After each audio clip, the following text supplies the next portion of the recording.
بسم اللہ الرحمن الرحیم۔ السلام علیکم، میں سید عمران شفقت آپ کی خدمت میں حاضر ہوں۔ مریم نواز صاحبہ نے ایک ٹویٹ کیا ہے اور کل سے مسلم لیگ نون جو ہے وہ اس پہ بڑی خوشی کا اظہار کر رہی ہے۔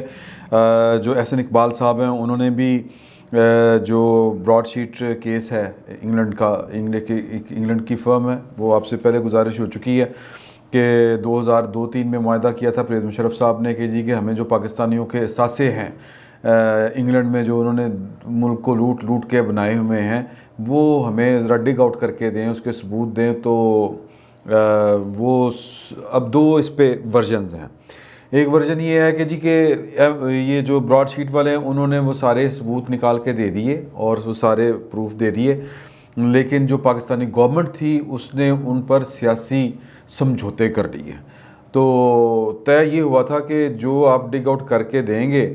اور ان میں سے جتنے پیسے ملیں گے تو وہ ہم آپ کو پیسے دیں گے، اس طرح کر کے کوئی ان کی ڈیل تھی۔ لیکن پاکستان کی حکومت نے یعنی کہ نیب نے براڈ شیٹ والوں کو متعلقہ جو رقم تھی وہ دینے سے انکار کر دیا اور کہا کہ برآمدگی تو کوئی ہوئی نہیں۔ تو وہ کہتے ہیں براڈ شیٹ والے، اب کیس یہ کہتے ہیں کہ یہ حکومت کا ورژن ہے، یہ بات ذہن میں رکھیے گا کہ براڈ شیٹ والے کہتے ہیں کہ ہم نے تو آپ کو نکال کے دیے تھے، آپ نے خود پرسو نہیں کیا ان کو، آپ نے پیروی نہیں کی، آپ نے مقدمات نہیں کیے، آپ نے سیاسی سمجھوتے کر لیے، تو اس میں یہ ہمارا قصور تو ہے نہیں، تو اس لیے سانو مال لاؤ، ساڈے پیسے جڑے بنتے ہیں وہ ہمیں پیسے ہماری جیب گرم کریں۔ تو نیب والوں نے یہ بات نہ مانی، تو پھر وہ انگلینڈ کی عدالت میں کیس چلا اور انگلینڈ نے براڈ شیٹ جو فرم ہے اس کے حق میں فیصلہ دے دیا اور پاکستان کو تقریباً کوئی 400 ارب روپے کے قریب، ایک اور کچھ وہ وکیل اور ایک اور فرم ہے اس کو جو پیسے دینے وہ ملا کے کوئی 7 ارب کے قریب پیسے بنتے ہیں، وہ پاکستان نے کچھ ادا کر دیے ہیں اور کچھ ادا کرنے ہیں۔ تو اب اس کو جو نون لیگ والے ہیں یا جو اپوزیشن والے ہیں وہ اس کو اس سے تعبیر کر رہے ہیں کہ ایک بات یہ کہ آپ سیاستدانوں کو گندا کرتے ہیں اور اس کے لیے آپ سرکاری پیسے سے ہی لوگوں کے اکاؤنٹ سے پیسے یا لوگوں کے ٹیکسوں کا جو پیسہ ہے جس کو ہم انگریزی میں پبلک ایکسچیکر کہتے ہیں، اس سے سرکاری خزانے سے، سرکاری خزانہ جو پاکستان کے لوگوں کی جیبوں سے نکال کے بھرا جاتا ہے، اس کو آپ پاکستان کے لوگوں کے منتخب نمائندوں کے اوپر اس لیے خرچ کرتے ہیں تاکہ ان کے لوگوں کو، پاکستان کے عوام کو بتایا جا سکے انہی کے پیسے کے اوپر کہ تم لوگ جس کو ووٹ دیتے ہو وہ چور ہیں۔ تو چور تو وہ ہے نہیں۔ اب یہ ابھی تک تو یہی ثابت ہوا ہے، 70 سال سے یہی کچھ چل رہا ہے، یہ پہلے بھی آپ سے گزارش کی تھی۔ اب وہ ایک ورژن یہ دیتے ہیں کہ ہماری اس کیس سے ہماری بے گناہی کا ثبوت نہیں کر رہا ہے۔ جو ایون فیلڈ اپارٹمنٹس تھے نواز شریف کے، جو وہ کیا کہتے ہیں نا، فساد کی جڑ بنائی گئی تھی کہ ایک وہ خاندان جو 1970 میں جس کے جو کہہ لیں کہ بزنس امپائر کا جو دورہ ہے وہ ملک کا صدر کر رہا ہے، تو اس کا مطلب یہ ہے کہ وہ ایک بہت بڑی کاروباری حقیقت تھی وہ والا خاندان۔ تو اتفاق فاؤنڈریز کا جو دورہ کیا تھا یحییٰ خان نے، میں اس کا حوالہ دے رہا ہوں، تو اس خاندان کو آپ کہتے ہیں 2 فلیٹ کتوں لے، مطلب ان کی جائیدادیں پاکستان میں کاروبار پھیلا ہوا ہے، 2 فلیٹوں کا حساب دیو۔ تو وہ دیں یا نہ دیں، وہ کہتے ہیں کہ یا دیا گیا یا نہیں دیا گیا، سوال یہ تھا، جواب اس کا اب کہتے ہیں کہ اس کیس کے ذریعے ثابت ہو رہا ہے کہ وہ سارا کچھ لیگلائز تھا جو برطانیہ کا قانون ہے اس کے مطابق۔ ایک بات، دوسری بات یہ کہ وہ کہتے ہیں کہ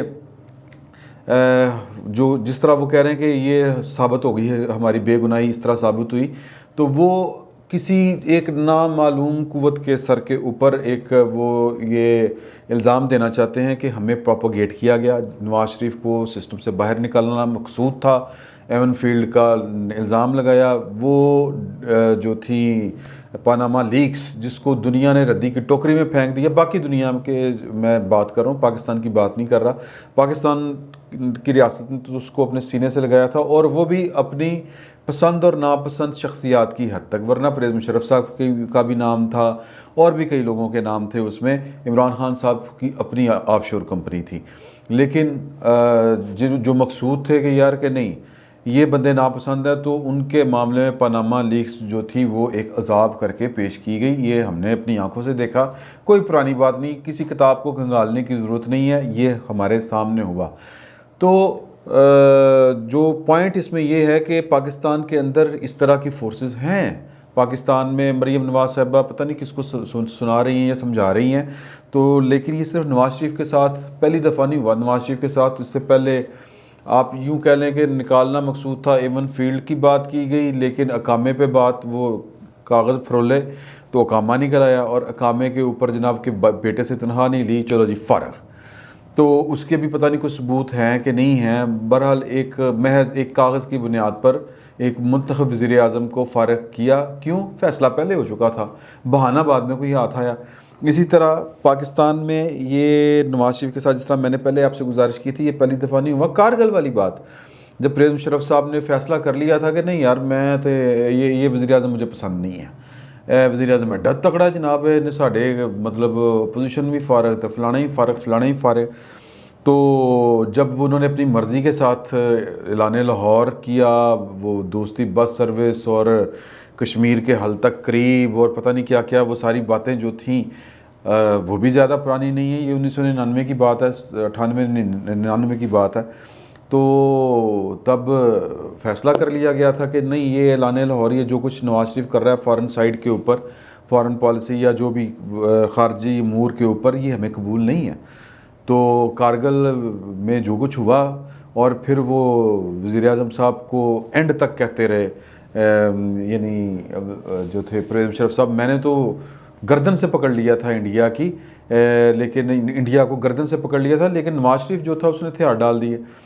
تو پھر کتابیں لکھی گئیں اور پھر حقیقتیں سامنے آئیں کہ جناب معاملہ تو کچھ اور تھا. وہ 4 افراد تھے اس مہم کے پیچھے، ان کے نام سامنے آ چکے ہیں، شاہد عزیز صاحب بھی ان کا ذکر کرتے ہیں، اور بھئی کئی اور آتھرز ہیں جنہوں نے اس طرح کی کتابیں لکھی ہیں. نسیم زورہ کی بڑی مشہور کتاب ہے، اس پہ انہوں نے جو اس وقت کے جو اہم ذمہ دار لوگ تھے انہوں نے انٹرویوز کیے، اور پھر وہ 4 لوگوں کے نام بھی انہوں نے بتا دیے کون کون تھے، معاملہ کیا تھا. اچھا پھر یہ بھی ہوا کہ پھر ایک صاحب تھے اسی رجیم کے بہت اہم آدمی، تو گلزار جمشید کیانی، جنرل گلزار جمشید کیانی مرحوم، انہوں نے بھی بتا دیا کہ یار کہ یہ معاملہ تو کہیں اور طے ہوا تھا، اور پی ایم صاحب کو تو خبر بھی نہیں تھی اس کی. تو پوائنٹ پھر وہی ہے کہ نواز شریف کے ساتھ یہ پہلی دفعہ نہیں ہوا، یہ ان کو تیسری دفعہ ٹھڈا کرایا گیا تھا. کچھ لوگوں کی دل آزاری ہوگی، لیکن وزیر اعظم کو ٹھڈے ہی کرائے جاتے ہیں یار، اتنا غصہ کرنے والی بات نہیں ہے. تو اس سے پہلے یہ حقیقتیں جو ہیں یہ پاکستان میں دہرائی جاتی ہیں، یا یہ روایات دہرائی جاتی ہیں. میں اس کی آپ کو مثال دوں گا بھٹو کی، کہ بھٹو سے نہ پہلے نہ کبھی بھٹو کے بعد ضابطہ فوجداری کی دفعہ 105 کا اطلاق کبھی نہیں ہوا، اور وہ ایسا اطلاق کہ بندہ پھائے لگ جائے. یہ نہ کبھی پہلے ہوا، نہ کبھی بعد میں ہوا، نہ اب اس کیس کو بطور نظیر عدالتوں میں لیا جاتا ہے. اب جب اس کیس کا حوالہ کریں تو جج کہتا ہے اس کیس کو تو آپ سائڈ پہ کر دیں. کیوں؟ کیونکہ بھائی جان فیصلہ کرنے والی قوتیں پاکستان میں اور ہوتی ہیں، اور فیصلہ پہلے ہو چکے ہوتے ہیں، عمل درآمد جو ہوتا ہے وہ بعد میں ہونا ہوتا ہے. موجودہ جو پی ڈی ایم کی قیادت ہے، جس کو آج کے بہت سے لوگ کہہ رہے ہیں کہ یار کہ ان کی تحریک میں وہ دم خم نہیں رہا، کچھ لوگوں کا یہ خیال ہے، اور ان میں سے سہیل وڑائچ صاحب ایک ہیں. تو لیکن صورتحال یہ ہے کہ یہ جو تحریک ہے وہ بنیادی طور پہ اسی ایک جو نامعلوم کردار ہے جو فیصلے پہلے کرتا ہے، یا جس کے ہاں فیصلے پہلے ہوتے ہیں، اور عمل درآمد کے لیے بس کوئی بھی بہانہ چاہیے ہوتا ہے کہ انہیں لال رنگ کی شرٹ کیوں پائی ہوئی ہے، یا کہ وزیر اعظم جڑا ہے وہ وال وڈے کیوں نے، یا وزیر اعظم جڑا ہے جناب وہ چاہے کو کھبے ہاتھ نہ پھڑ کے پیندا ہے. مطلب کوئی بھی بہانہ، آٹا گوندی ہلدی کیوں پئی ہے، وہ ہمارے ہاں پنجابی میں ایک محاورہ ہے. تو فیصلہ پہلے ہوتا ہے، بہانہ کوئی نہ کوئی مل جاتا ہے، بہانے کوئی تھوڑے ہوتے ہیں. تو لگتا ہے کہ ایک بہانہ پی ڈی ایم نے بھی اس دفعہ دے دیا. حالانکہ پی ڈی ایم جو تھا یا جو اس کی تحریک ہے وہ تو ہے کہ جناب کہ یہ جو فیصلے پہلے ہونے والی روایت ہے پاکستان کے اندر، کہ فیصلہ پہلے تے عمل بعد کر لیں گے کوئی بہانہ لا کے، یہ کھیل، یہ سسٹم، یہ طرز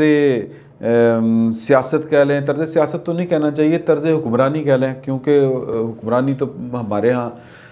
جو ہمارے ووٹوں والوں کو تو نصیب ہی نہیں ہوتی، اقتدار نصیب نہیں ہوتا، شراکت اقتدار ہوتی ہے، تو وہ ذرا تبدیل کرنے کی کوشش کر رہے ہیں، لیکن وہ کیا کہتے ہیں کہ کہیں وہی نہ ہو والا معاملہ کہ بیمار ہوئے جس کے سبب اسی عطار کے لونڈے سے دوا لیتے رہے، تو پھر کہیں فیصلہ کہیں ہو نہ گیا ہو، بہانہ تلاش کیا جا رہا ہو کہ اے پائن جس کے لیے ہم نے فیصلہ کیا تھا، فیصلہ پہلے کیا تھا کہ ہم نے اس کو لے کے آنا ہے، تو اب لا کے وہ مطلوبہ مقاصد پورے نہیں ہو سکے، مطلوبہ نتائج مل نہیں سکے، تو اب اس کو جو